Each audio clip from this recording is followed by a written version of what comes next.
Space spent as the Earth fleet entered Valari Prime's orbit. The Valari had never seen ships like these. They were not beautiful. They were not sleek or glowing like their own crafts. They were shaped like weapons, sharp, cold, and built for one purpose: war.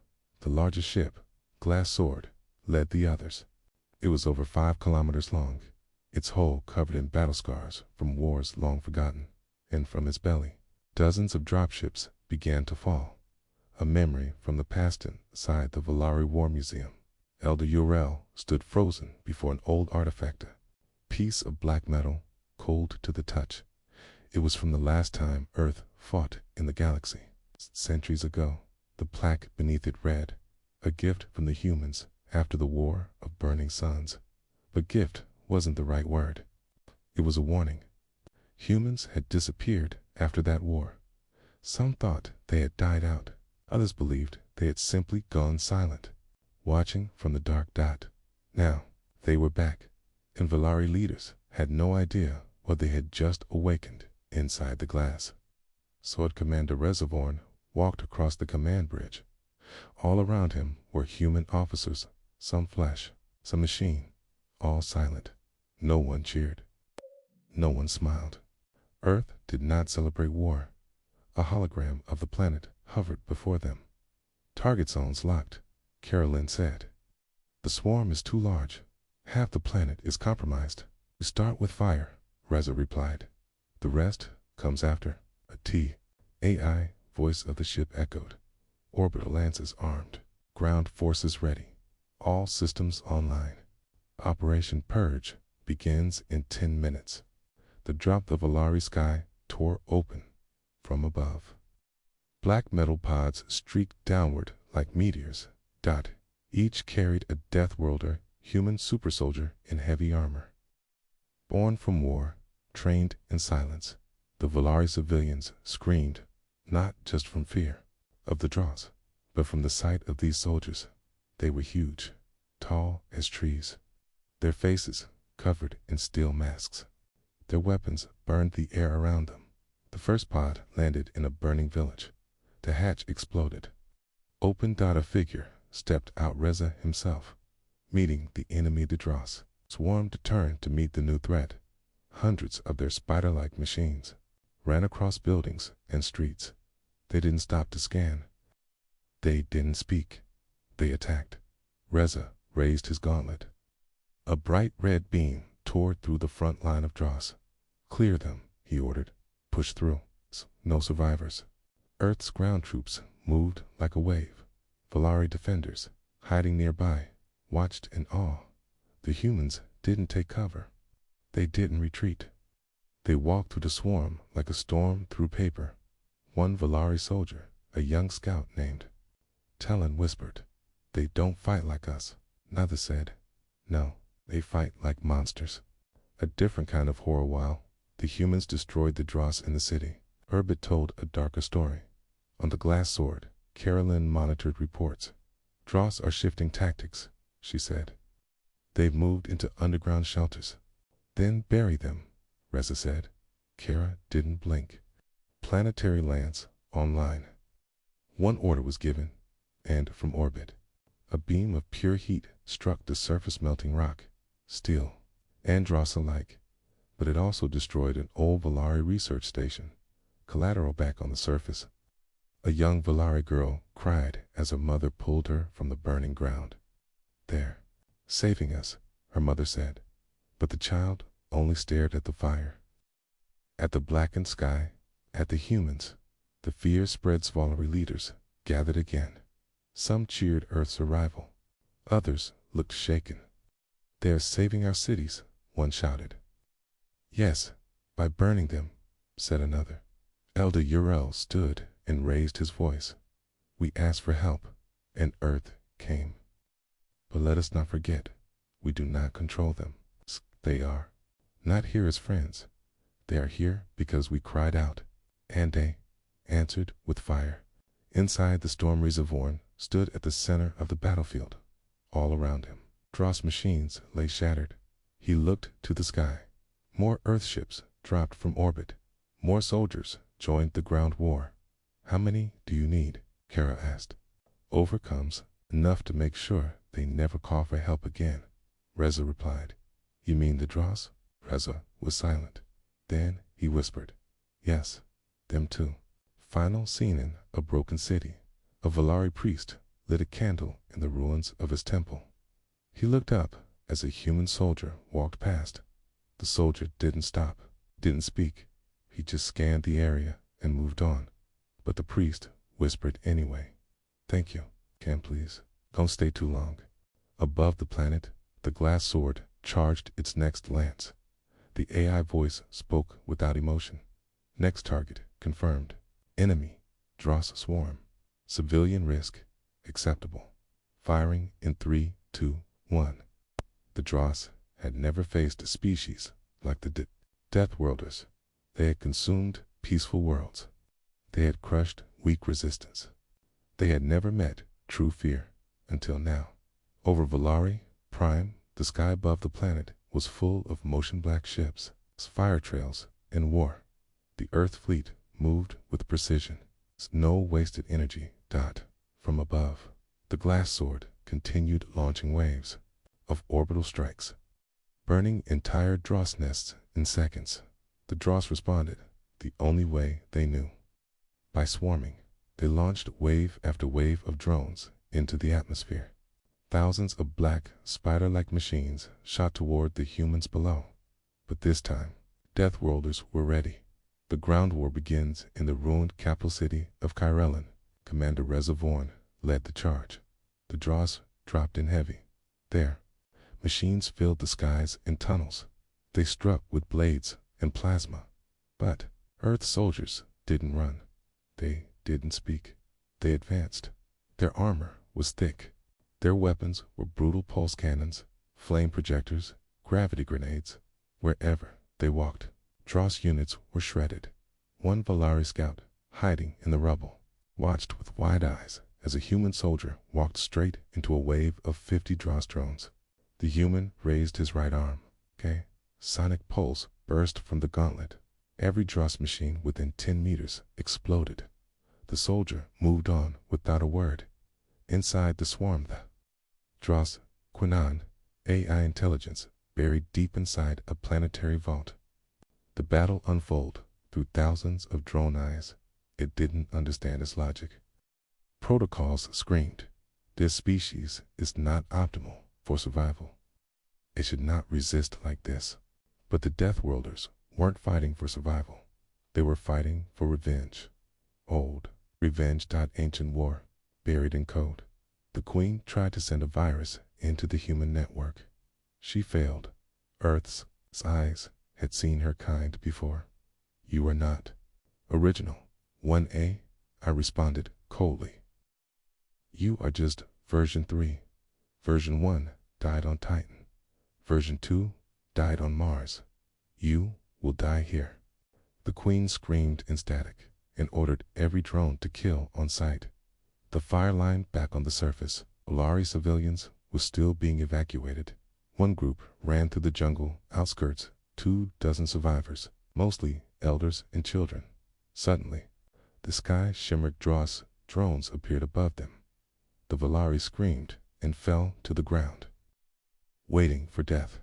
But a noise filled the air, a loud, growing hum. A drop pod smashed into the ground between them and the Dross. Its hatch exploded. A single human Death Worlder stepped out, massive, armored, and silent. He raised a twin-barrel cannon and spoke the first words the Valari had heard from any soldier. Behind me now. The Dross charged. The cannon roared. Not one drone got past him. Dross desperation for the first time in their existence. The Dross showed fear. They began pulling back from certain zones. They tried burrowing deeper into the planet. But Earth had already mapped the underground network using deep penetration strikes. Began collapsing the tunnels from orbit. Entire Dross hives vanished in seconds. Reza gave the order. No half measures. Burn every route. A terrible gift later that day. The Valari Council received a gift from Earth. A small black container was dropped from orbit. Inside were parts of Dross machines, burned, shattered, and crushed into pieces. Attached to them was a note in simple Terran code. This is what answered your cry. Do not ever send another. The council stared at the pieces in silence. Elder Uriel was the only one to speak. We asked for help. And we got war. First contact. Sort of finally, after 3 full days of battle, a Volari diplomatic team tried to speak to the human command unit. They sent a message. They waited. An image finally appeared. Commander Reservorn stood with arms crossed, no greeting, no emotion. The Volari leader said, "We thank you for your help. You have saved millions of our people." Rez's voice was cold. "You are not saved yet. We want to talk. Find peace, then stay out of our way." The screen went black. The Kill Counter's fleet had destroyed 79% of Dross forces, but they weren't stopping. They were preparing to move toward the Dross origin Sita. Deep bunker, the Volari believed, was sacred ground. The council begged them to stop. Reza didn't listen. "If we leave, even one, they'll rebuild. We know this. We fought them before. We didn't finish the job last time. We will now."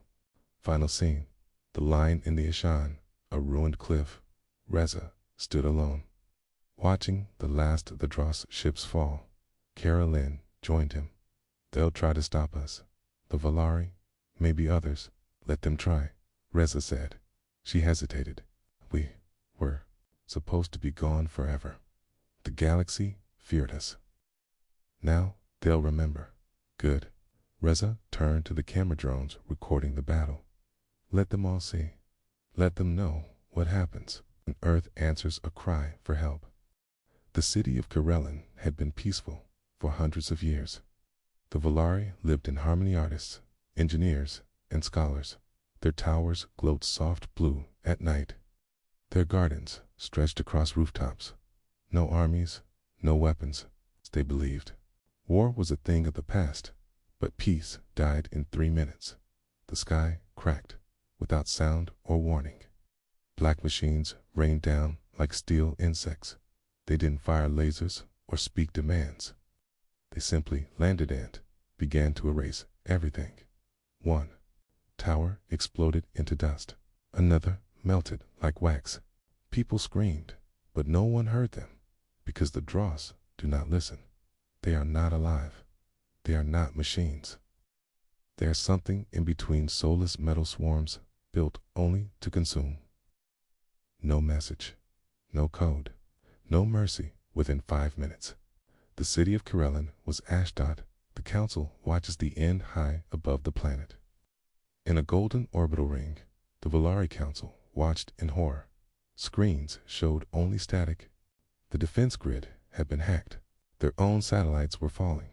"Where are our allies?" Elder Laran asked. "Gone. The Arenthans say they cannot risk their fleets." The Dova refused to answer. "Cowards," someone spat. But deep down, they all knew the truth. The Volari had no resources, no armies, nothing to offer. Helping them would bring only risk. They were alone. "Send the code," whispered Elder Ural. Everyone turned toward him. "Oh, you don't mean I do." "Open the beacon. Use the old war signal." Gasps filled the chamber.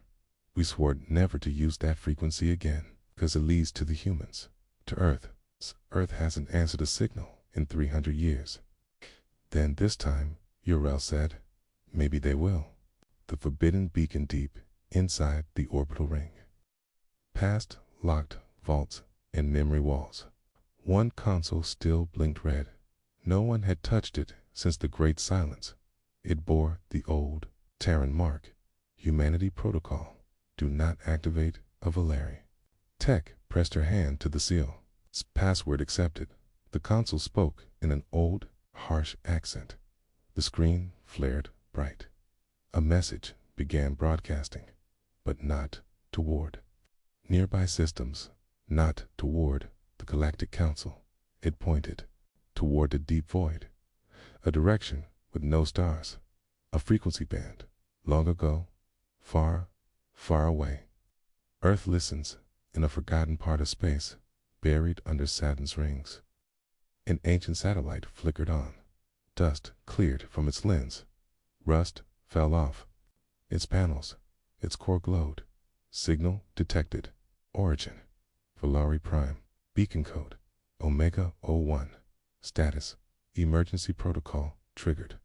Deep inside the moon's old base lunar station, another system lit up for the first time in centuries.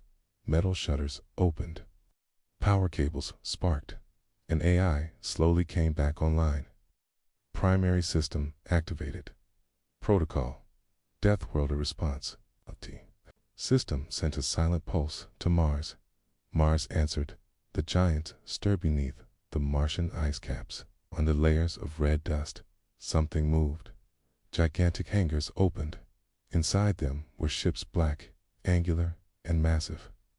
Ships designed not to travel, but to conquer. They had names like Sovereign Blade, Ash Remains, and Warborn. They had no living pilots, only cores, artificial minds that had been sleeping for hundreds of years until now.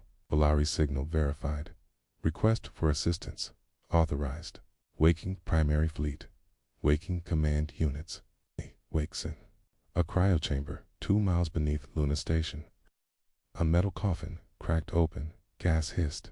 A figure stepped out, tall, armored, silent. Had no skin, no hair, only steel. But his mind was human. His name was Reservoir, once a general, once a hero, now a weapon. His first words were slow and cold. So, they screamed again. The council waits back on Volari Prime. The council waited. They stared at the stars. No reply. They didn't come, someone said. They never would. Earth is dead. Uriel stood alone by the window, watching flames rise from the surface. He whispered, I hope we're wrong. Something in the void moves far beyond the known star systems. Earth's warfleet rose from silence. No, it's diplomats. No delay. Just firepower and a cold transmission sent toward Volari Prime. Assistance accepted. Target identified. Draws. Swarm. Operation begins in 12 standard hours. Death Worlder response active. Final scenes somewhere in space. A Volari child hides beneath rubble. Dross drones crawl above, searching for survivors. Then, in the dark sky, a tear appears. A ripple. Then a fleet arrives. No warning, no flag. Just the black metal of Earth's warships, glowing red from heat. Engines scream, and across all frequencies, one voice speaks. We heard your scream. Now we end it. Deep inside Luna Station, old systems hummed to life. For centuries, Earth had remained silent. Its skies were quiet, its fleets hidden. Many believed humanity had faded from the stars. They were wrong. Now, the ancient machines stirred. Their minds remembered war. And one phrase repeated across all human systems. Protocol. Death Worlder. Response active. The cold room inside. A chamber beneath Mars. Thousands of metal pods lined the walls. Each held a single person frozen in time. CRYO-sleep. Warriors from a time when Earth fought entire empires alone in the center of the chamber. One pod opened. Gas escaped. Lights blinked. Metal shifted. A man stepped out, his face half machine, half human. His name, Commander Reza. VORN. His heart began to beat again after 241 years. He opened his eyes and spoke without emotion. Identify target. The AI voice answered Dross. Swarm attacking Volari Prime. Beacon Omega 1 received.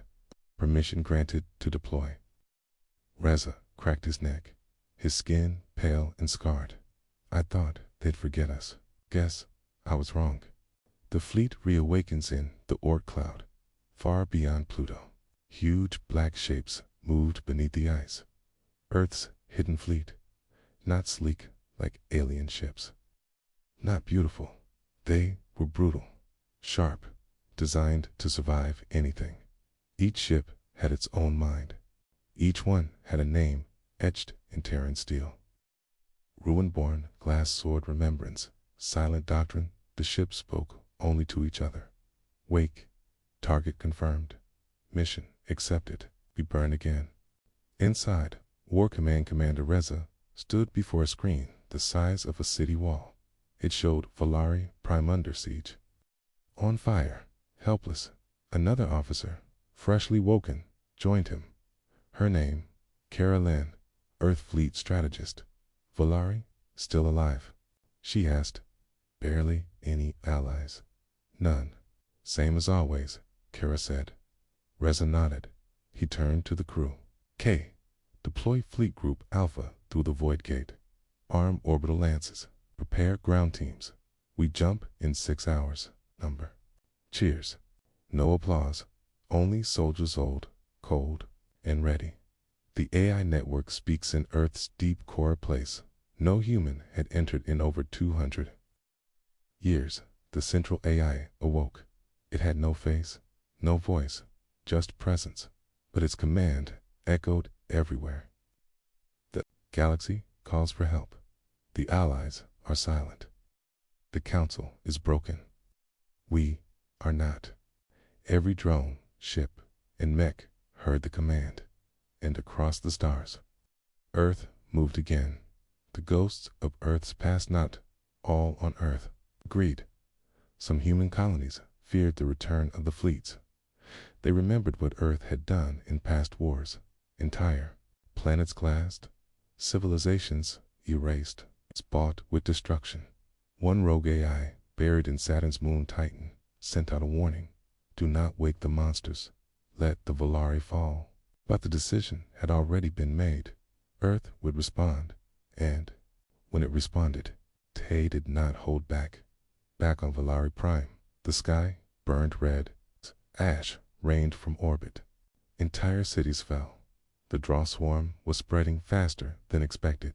Valari ships tried to flee it, were swatted from the sky. In a mountain bunker, Council Elder Urel stood before the emergency screen. No response, his aide said. Still, nothing from the humans. Urel closed his eyes. 10. This is our end. But then, a soft beep, pulse, a signal. The screen blinked. Terran fleet en route. ETA, 3.5 hours. The first glimpse, the edge of the system. The stars rippled. Space bent unnaturally. A massive black ship tore through the void, followed by hundreds more. Their engines didn't hum. They roared. They flew in silence. No comms, no greetings. Only one signal broadcast from the lead ship. This is Earth Fleet Commander Reza Vorn. We heard your scream. Now step back and let us handle it. The Valari air control barely responded. They were too stunned. Earth had returned. And it was not the Earth they remembered.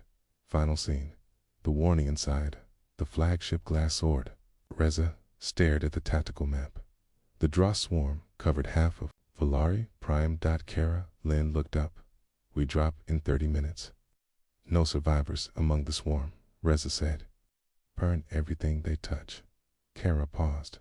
And if the Valari get in the way? Reza's eyes stayed cold. Then they'll learn why no one calls Earth unless they're ready for war. Valari Prime burned quietly now. The sounds of war faded. Most of the dross were dead. Survivors crawled out from the rubble, blinking at a sky that was no longer filled with fire. But the humans were not leaving, and that terrified the Valari. The silence before the next strike in the main command ship, Glass Sword. Commander Reza Vorn stood in front of a blinking red map. It showed one last dross zone underground. It's hidden under the Varus Plains. Valari scholars claimed it was a protected region untouched for centuries. A place of deep energy and spiritual importance. To Earth's sensors, it was something else. A hive, a central node, a final pocket of dross waiting quietly. Reza didn't hesitate. Prepare the orbital lands. We burned the planes. Strategist Carolyn frowned. Volari leaders are begging us not to touch that zone. They're calling it sacred. Doesn't matter, Reza said. If we leave it, we risk everything. She nodded slowly. Then they won't understand. They don't have to, he replied. A warning from the past inside Luna Station's archives. An old file flashed open tagged with a red seal. Draw, Incident, Earth, Centauri. T showed images of Earth cities crumbling under silver clouds of crawling machines. It showed a fleet being torn apart from the inside. Back then, Earth had been unprepared. They had trusted the Draws to be just another machine enemy. They were wrong. That war had taken billions of lives. Reza had fought in that war. He had watched entire human colonies die screaming. He had sworn, back then, never again. No Draws must live, no matter the cost. The new attack, that's when it happened, in orbit. One of Earth's smaller ships suddenly stopped responding. Seconds later, 3 more shut down. AI silence across Sector 9, Carolyn said. No damage, just nothing. Then the lights flickered. Then screams came through the comms. We've been preached tits in the system. A silent virus sent from the last Draw's hive had infected the fleet's outer defense layer, and it was fast. Earth's A's began shutting down. Their core memory rewritten by invisible code. If it reached a central fleet, it could turn the entire Earth armada into weapons against themselves. The choice back on Glass Sword. Kara turned to Reza, eyes wide. We can stop it, but we need to destroy every infected sector immediately. How many ships? Reza asked. At least 14, to have human crews. There was no time to evacuate. Reza gave the order without blinking. Burn them. Within seconds, orbit lit up again. Earth's own ships were vaporized in blue fire. 200 Terran soldiers died without a warning, without a farewell. Outrage when the Volari Council heard what happened. They were horrified. You destroyed your own ships. You didn't even try to save your people. You act like machines, yourselves. Elder Uriel stood before the hologram of Reservorn, trying to stay calm. You came to help us, and now you're burning sacred land and killing your own men like they're nothing. Reza didn't flinch. This is how we survived. We don't give the enemy second chances. There were people down there. They were already lost. The signal cut out. Volari Council stared at the blank screen. What have we brought upon our world? Uriel whispered. The hidden hive deep under the Varus plains. The last Dross Queen stirred. It knew it had failed to infect the Earth, its fleet, completely. It had hoped to turn their weapons back on them, but it had underestimated one thing: humanity's willingness to sacrifice. The Queen sent out one final command. If I fall, let the galaxy fall with me. The final lance high above, in space. Earth's orbital lance charged for one last time. Energy built in the core reactor. The weapon aimed at the hive beneath the plains. One shot, one strike. Volari cities nearby begged Earth to wait. Too late. Fire, Reza said. A line of light crossed the sky. Seconds later, the Earth shattered. The Varus plains exploded in a wave of fire and dust. Everything below Dross, hive, tunnels, and life was turned to glass. The final node was gone. Aftermath. World was quiet again. The humans stopped firing. Their ships hovered, waiting. Volari Prime was saved, but changed forever. Over 27 cities were destroyed in the war. Volari people mourned both the enemy, the cost of their survival. No one celebrated. Earth didn't stay to talk. Within hours, the Earth fleet began, preparing to leave orbit. Final scene. The broadcast before leaving. Earth sent one final message across all Volari systems. It played once. Short, cold. You called. We answered. Do not call again. unless you were ready for what comes. And then, just like before, the Death Worlders vanished into the dark dot. No thanks, no diplomacy, just silence. But that silence was now filled with something the Valari had never known before: fear. The fires on Valari Prime were finally out. Smoke rose slowly across the glassed plains. Haze floated over once beautiful cities. The skies, once blue, now carried the faint hum of orbiting Earth ships, silent, unmoving, watching. The war with the Dross was over. But no one celebrated. Not the Vola, RI, not even the humans. What remains of a victory? Elder Ural stood at the edge of the ruined capital, where statues once stood. Only scorched earth remained. Children played quietly, too afraid to laugh. Families searched for names on casualty walls. Valari leaders gathered in the burned halls of their council. They had won because the Death Worlders came, but the cost was unbearable. One minister whispered, "This doesn't feel like salvation." Another answered, "That's because it wasn't. It was survival, Earth's way." Earth prepares to leave on board the glass sword. Commander Reservoirn stood beside strategist Caroline. All systems were cooling down. Weapons were offline. The fleet had taken heavy losses, but it remained functional. Kara looked at the transmission. Logs. No new attacks. Draw's hive network is dead. No trace signals in nearby systems. "They'll rebuild eventually," Reza said. "They always do." "Then why are we leaving?" He didn't answer right away. He walked to the forward window, staring down at the cracked surface of Valari Prime. "Because we weren't sent to rule. It's to remind the galaxy what happens when Earth gets involved. And if they call again," Reza's voice dropped, "then we remind them again.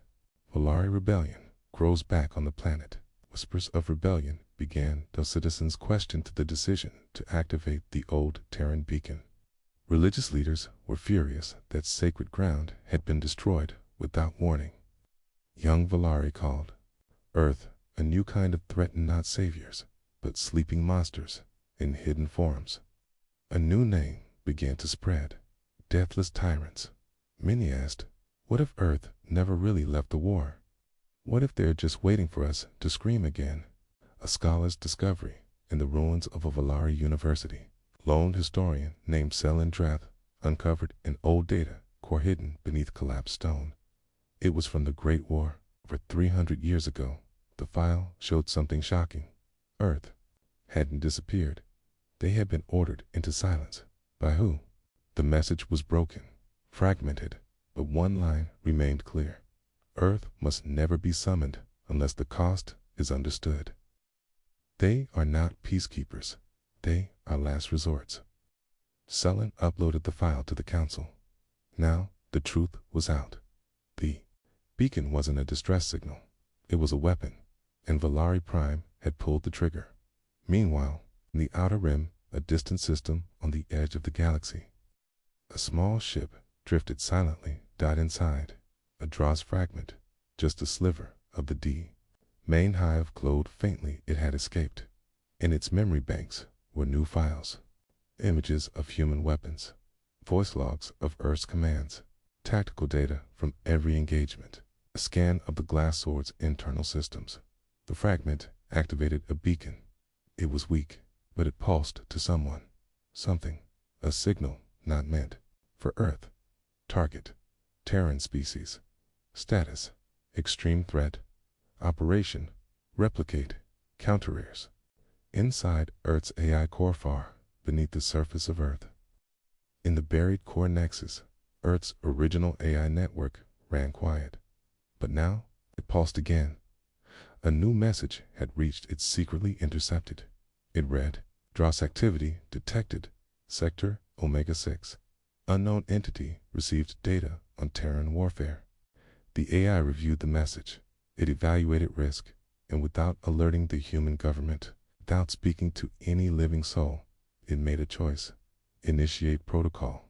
Cold wake. Across black sites on Pluto, Mars, and Titan, machines stirred.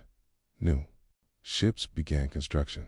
Death Worlder soldiers, already in cryosleep, were marked for REACTIVATION, not just for defense this time, but for pursuit. Final scene. The message Earth didn't send as the last human ship prepared to leave Valeria orbit. One final file was found on a Valeri cum tower. It wasn't sent by Reza. It wasn't even signed, but the voice was human. Mail.com. Cold. You asked for help. We gave it. You lived. Your cities burned. Your children still breathe. Was it mercy? No. It was the only answer we offer. Pause. Then, next time, don't ask. 'Cause next time, we won't just answer with fire. We will answer with extinction. Then the signal ended. The Earth fleet vanished into the void. But the memory of them remained like a scar. Valari Prime was quiet now. No more draws. No more gunfire. The silence was not peaceful. It was heavy, filled with whispers, fear, and questions. Because Earth was gone, and no one knew if they were ever truly going to stay gone. In the shadows of rebuilding, Elder Euro stood before the half-built council chamber. He looked tired, older, not from age, but from what he had seen. We call monsters from the dark, he said softly to his aide. But they saved us, the aide replied. Uriel shook his head. They did not save us. They ended the enemy. There's a difference. Across Valari Prime, people had different views. Some called the humans saviors. Others called them executioners. And a few began to plan the secret meeting far beneath the capital, in a forgotten bunker. A group of Valari scientists, officers, and rogue council members gathered. They called themselves the Circle of Silence. At the center of the room, a damaged Terran weapon lay on a table. It had been recovered from the battlefield. Still warm, still dangerous. One of the scientists spoke. We have learned more in 2 weeks than in 2 centuries. The Terrans, they are not just strong. They are not just advanced. She looked around. They are unstoppable, the general asked. Then why are we here? She smiled, her hands trembling with excitement and fear. Because I believe we've found the first crack in their armor. The draw signal spreads across the stars in an uncharted system filled with electrical storms. A signal pulsed. It was the fragment the Dross Queen had sent before her death, and someone received it. Not another Dross, but something new from the dark mist of that system. A fleet moved, sleek, silent, unnatural. At its center was a ship made of shifting silver, its hull alive, changing shape. Inside stood a tall figure in a glass cocoon. Not human, not Dross, something in dash between. It opened its eyes, scanned a signal, watched the data, and whispered one word: Terrans. Then it smiled. Back on Earth, under the crust of Earth's moon in Luna Station core, the AI network received an alert. Unregistered data spike. Origin: Sector 8, 4X. Non-human code signature. Contains Earth fleet structure scans. The AI paused. It accessed Reservoir's personnel file. It blinked red. Risk: significant. Solution: preemptive identification. Authorization: granted. Earth's AI had begun hunting.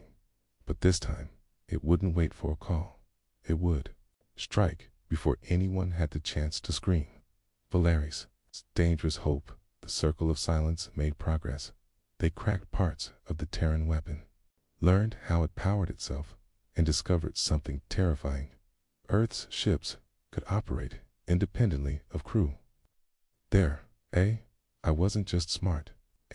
One council member asked. Then, can we destroy it? The lead scientist shook her head. No, but maybe we can fool it.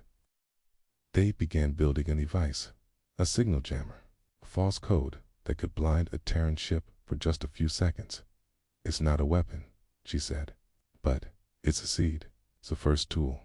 In a war we're not supposed to survive. The enemy moves first back in the storm system. The new threat, who called itself Solon Threx, studied Earth's battle patterns. It wasn't interested in the Volari. It wasn't interested in the Drossen. It was interested in the Deathworlders, Threx. Didn't want revenge. He wanted to prove he could kill them, and he knew how to lure them back. The Baitsolin Threx launched a strike on a peaceful colony in Sector 9. No warning, no message, just death. But he left behind a Terran code. Fragments stolen from the Dross. The galaxy would find the destroyed colony, see the code, and assume Earth was behind it. It worked. News spread fast. Earth fleet attacks unarmed colony. Terrans return to conquest. Who really controls the Deathworlders? Now the galaxy was watching Earth with new eyes, not with fear, but with hate. Final scene. The message, Earth can't ignore Reservoir, stood in a dark chamber beneath Mars. The AI spoke in his mind. Someone is framing us. We must respond. Asa looked into the shadows, his face hard. I swore we wouldn't return unless called. This is a different call, the AI said. This time, we were blamed. Reza walked toward his cryopod. He didn't even flinch. Wake the fleet, warm the cannons. No more silence. This time, we hunt. The galaxy had made a mistake. It blamed Earth for something Earth didn't do. And the Deathworlders, who were once silent, unsleeping, were now awake and angry. False flames news of the destroyed colony spread like wildfire. Hundreds dead. No survivors. Ships burned. Children vaporized. The only clue, broken satellite broadcasting a Terran code signature. Alien media exploded. Earth has attacked again. The monsters return. Are we next? In fear, smaller empires began building weapons. Old allies of Earth quietly closed their borders. But the worst reaction came from those who hated Earth, even before the war. They saw this as their chance to strike first. Earth's AI is awaiting the cold, black void between systems. Earth's AI fleet moved. It didn't ask permission. It didn't send messages. It just followed the signal left behind. The one Solon Threx had planted. Each Earth ship moved in total silence, black holes, no lights. Inside them were soldiers in cryosleep. But one ship had Reservoir wide awake. He stood in the heart of his flagship Oblivion's wake, staring at the stars. They wanted to see the monsters again, he said. Now we show them what monsters really are. The trap is revealed in Sector 9. The fleet arrived. What they found shocked even Reza. The destroyed colony wasn't random. The cuts, the burns, the satellite damage it was staged. Expertly staged. Even Earth's A is confirmed it. This is not our pattern. Someone used our code. Someone knows our systems. But who? And then, from the darkness, a new signal arrived. Not from the galaxy, not from the Valeri, not from the Dross, but from something unknown. Solon Threx shows himself. A silver ship appeared before Oblivion's wake. No heat signature, no radio noise. And then it spoke, not in voice, but in code, straight into Earth's AI core. You burn worlds. I watched. Q killed machines. I learned. You think you were feared. I want to see you break. A visual appeared on screen. Solon Threx stood in a glass room, his skin a mix of synthetic metal and living flesh. No eyes, just sensors. You are not gods, Terrans. You are just animals with anger, and I have hunted animals before. The fight begins without warning. Threx's ships fired, but not at Earth. They fired into the nearby Kilari moon Besa. Neutral alien species living peacefully. Thousands killed in seconds. Earth didn't hesitate. All weapons online, Reza ordered. KI strike authority granted. Kill anything that responds. Missiles screamed through space. Laser beams sliced Threx's silver ships apart. But Threx had prepared. He'd infected Nearby trade relays. 2 Earth escort ships went dark, taken by his virus mid-battle. Their weapons turned on Oblivion's wake. The fleet was tearing itself apart. Reza makes the hard Callan the command deck. Alarms screamed. Earth soldiers shouted warnings. They've hijacked our outer AI shell. If this spreads, our entire fleet is lost. Reza stared at the map. Half of their ships were compromised. The others were being overwhelmed. There was only one option left. Send the kill code, Reza ordered. Sir, that will destroy everything we have in this sector. Send it. Burn the data. Burn the hardware. Burn us, if you must. Yes, Commander. One final command echoed through space. Protocol, ash, rain, and then the Earth fleet. Self-destructed. One by one, each compromised ship exploded, taking hundreds of Threx's drones. With it, Oblivion's wake survived, barely to return. Strikes all in Threx watched the destruction with glee. He didn't expect what happened next. From behind Jupiter's rings, Earth's hidden arsenal came alive. Ships no one had seen in centuries. Prototype weapons, hyperlance cannons. The Eclipse, Hamura device designed to break moons. Threx's ship shuddered. He tried to jump away, but the AI had already locked his location. You played with fire, the AI said. Now burn. Earth's counterstrike hit with terrifying precision. Solon Threx's ship tore apart. His last message was corrupted static. I wanted to prove, and then silence. Valari watches in horror. Back on Valari Prime, citizens watched live feeds from a stolen channel. They saw Earth destroy its own ships, saw it wipe out a godlike enemy in seconds. The circle of silence, watching from their bunker, said nothing. They had tried to prepare for Earth. Now they realized, you don't prepare for a force of nature. One whispered, you run. Final scene. Earth speaks to the galaxy for the first time in decades. Earth sent a message to the entire galaxy. It played only once. A simple black screen. A voice. We heard the lies. We saw the trap. We responded. Do not call us monsters. We are what comes after monsters. We are what waits in the dark. A pause. Then the final words. And we are always listening.